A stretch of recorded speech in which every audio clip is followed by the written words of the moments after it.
100 лет назад, в 1922 году, начались репрессии против бурят-монголов, пришедших в Монголию. Они ушли со своих земель из-за начавшегося произвола на родной земле. Время было очень опасное. Разразившаяся революция усугубила и без того тяжелое положение бурят-монголов. Вооруженные банды красных, белых грабили, убивали бурят, но даже покинув страну, преследования не закончились. Мы, жители современной Бурятии, очень мало знаем о тех черных страницах нашей истории. О том, что происходило как на территории бурят-Монголии, так и с теми, кто ушел в Монголию. В 1937-1938 годах был апогей репрессий, когда тысячи бурят были безвинно убиты в обоих государствах. И сейчас, спустя 100 лет, история повторяется.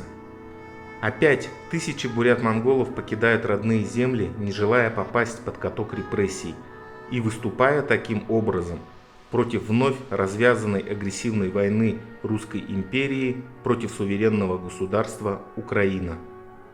В этом фильме мы хотим вспомнить людей, которые подверглись репрессиям здесь, в Монголии, немного узнать их историю.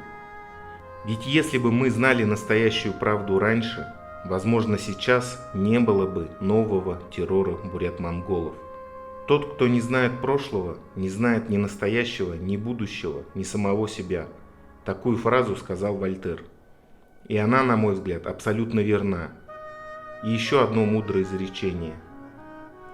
Тот, кто не помнит своего прошлого, обречен на то, чтобы пережить его вновь. Джордж Сантаяна. И это действительно про нас. Мы вновь переживаем события столетней давности. Смотрите документальный фильм «100 лет террора» 1922-2022.